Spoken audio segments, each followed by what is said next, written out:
केसरिया बालम आओ हमारे देश।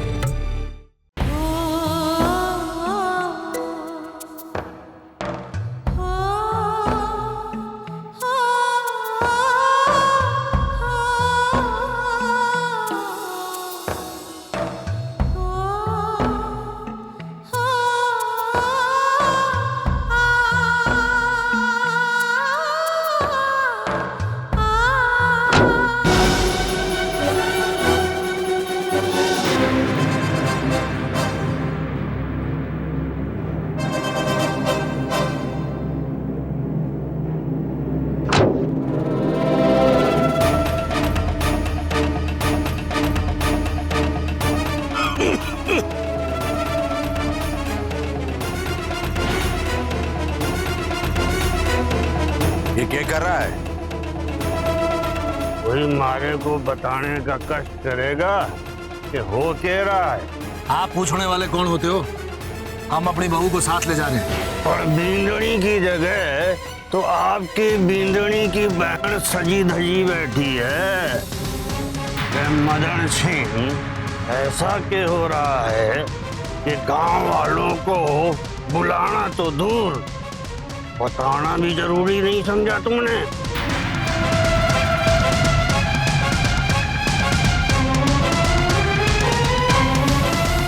क्या हो गया?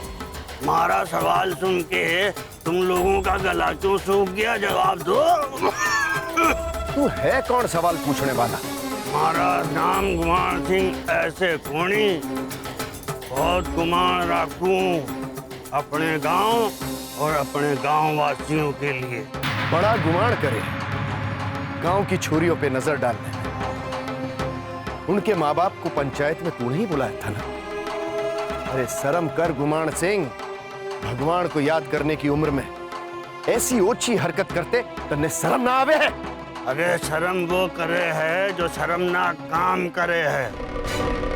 मैं तो गांव का सेवक हूँ, सेवा करूं हूँ। अब सेवा करने में काहे की शर्म? मारे सबर की परीक्षा ना ले गुमान सिंह। ठाकुर साहब अपनी बीनड़ी ने घर ले जाने आया है। अच्छा, तो फिर थारी छोरी रसाल बींदड़ी की तरह क्यों संवरी बैठी है? अरे इस सवाल का जवाब देना हमारे को जरूरी नहीं लगे। ये हम दो परिवार का आपसी मामला है। मामला में तो मारे को कुछ गड़बड़ लग रहा है। मदन सिंह, थारी छोरी रसाल का ब्याह परसों विक्रम से है ना? वो ब्याह टल गया है। वो ब्याह टल गया? मुझे बताओ तो नहीं, क्यों टल गया? बताओ तो नहीं। अरे मारे पे क्यों भड़क रहे हो ठाकुर साहब? क्योंकि थारे जैसे लोग इस गांव में रहते हैं। बताओ।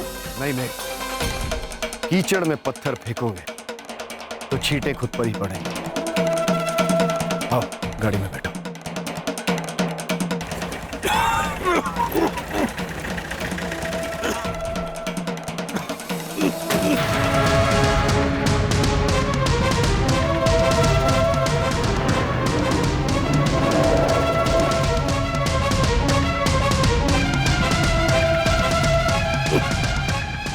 लोग करवाने के जा रहे हैं।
ऐसा कौन सा मजाक सोच गया तुमने? कैसे पागलों जैसी हंस रही हो? ये मजाक से कोई कम नहीं है कुंवर साहब। आप ऐसे कोई बैठे कि आपको उस ठुमरी का फोन भी ना सुनाई दिया।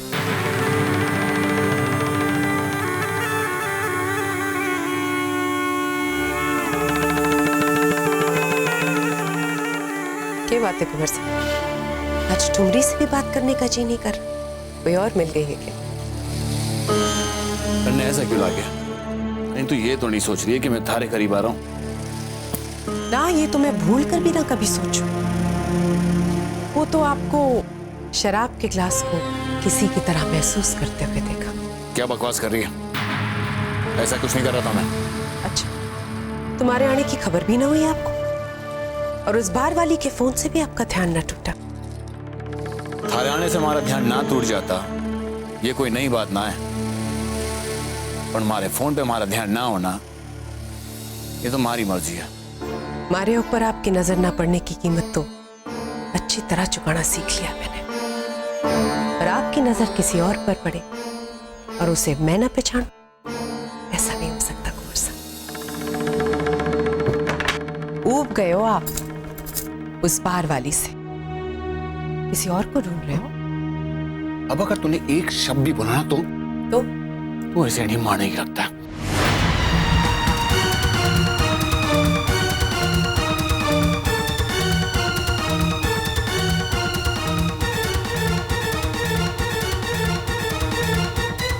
जिसे अधिकार जताने का हक नहीं दिया आपने, उस पर आपको अधिकार जताने का कोई हक नहीं। पद्मा, हाथ छोड़, हाथ छोड़ पद्मा।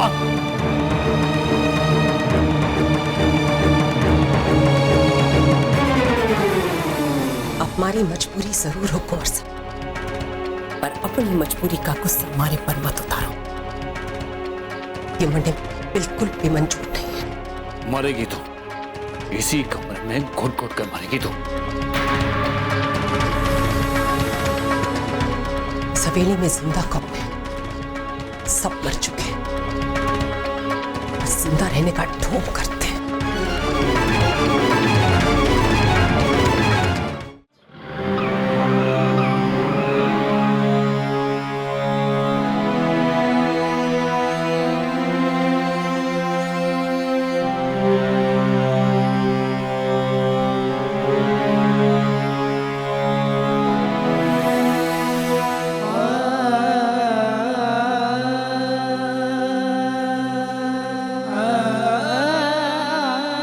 जीजी, आप यहाँ अकेली क्यों खड़ी हो? आओ पास में बैठते हैं।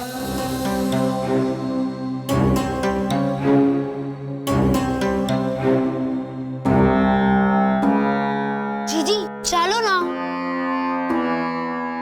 मैं ठीक हूँ, तू जाकर बैठ। आज रसाल का ब्याह है ना। मैं अपनी दोनों जीजी को एक ही जीजू सा को कैसे सबूत?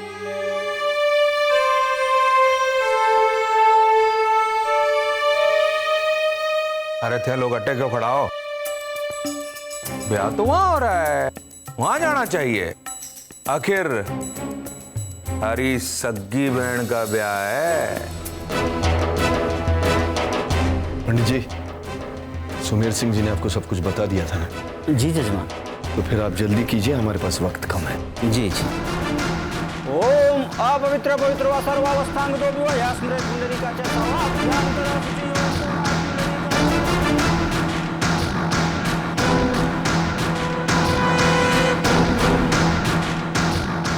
तुम्हारे इस चेहरे की झलक मैंने अपने सपनों में देखी है। ये वो चेहरा है जिसे जितना मैंने आंख खोल कर ढूंढा है, उतना ही आंख बंद करके भी।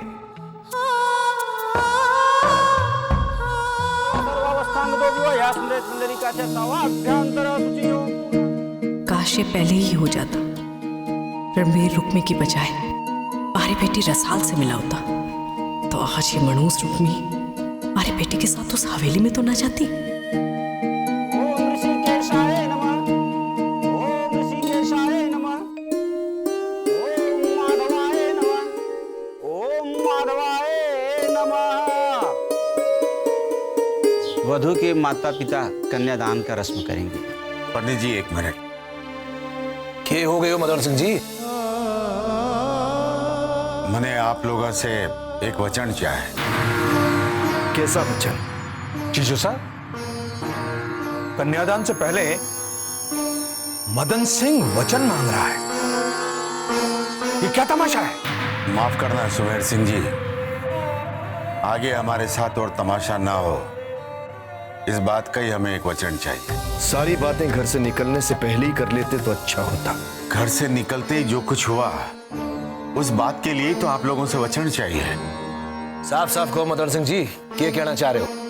चलने से पहले जिस तरह से गुमान सिंह ने आकर के रास्ता रोका, वो आगे भी चुप बैठने वाला नहीं है। वो बार बार रसाल को लेकर के सवाल उठा रहा था। उसका मुंह बंद रखने के लिए रसाल को गांव आने की इजाजत देते रहना पड़ेगा आप लोगों को।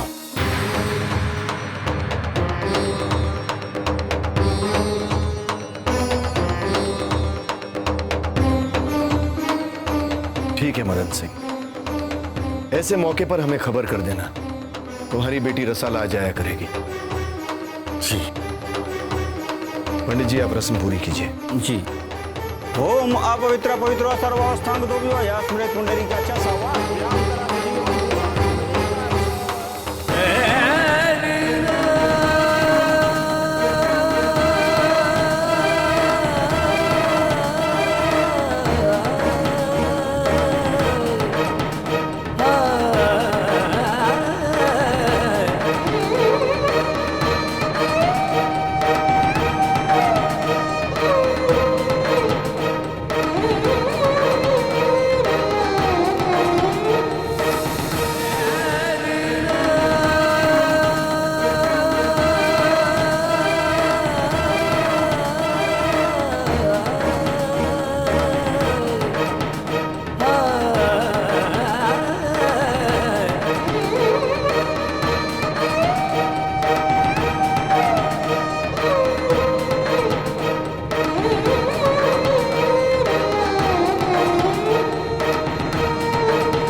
जीते रहो।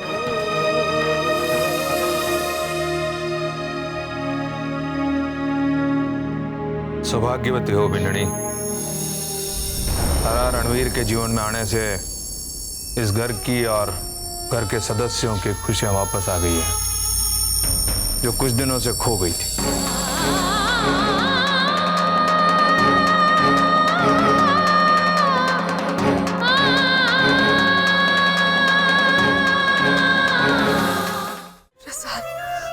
देख बेटा, जो हुआ उसे भूल जाना। अब ब्याह के बाद पति का घर ही थारो घर है, कुंवर सा सारा बींद है और हवेली थारा ससुराल। सांचे दिल से सबका ख्याल रखना बेटा। अब जा। चलो तुम दोनों गाड़ी की पिछली सीट पे बैठो। चलो।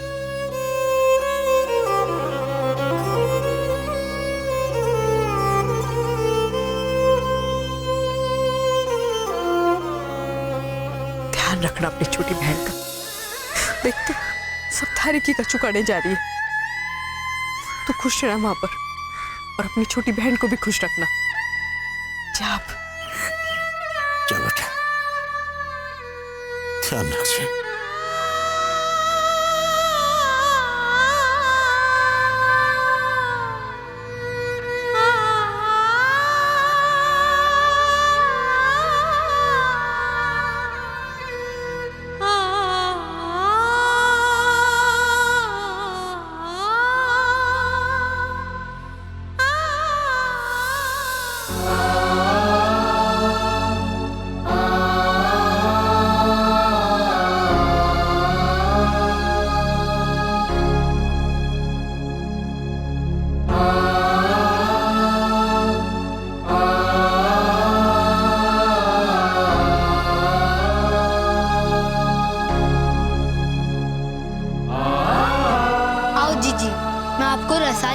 पास बिठा देता। रुको रुकमणी, तुम आगे की सीट पे बैठो, ड्राइवर की सीट के पास।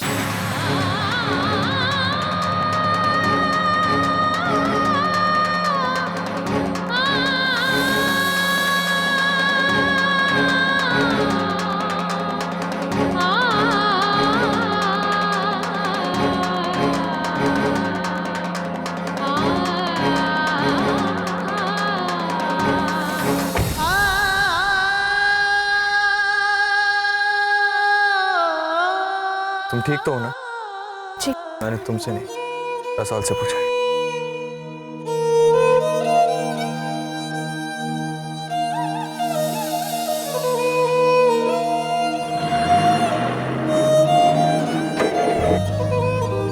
हे माता जी महाराज, मैं आपसे प्रार्थना करूं कि आप हमारी छोरी के जीवन में कोई अड़चन ना आवे।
जाओ रुक्मणी,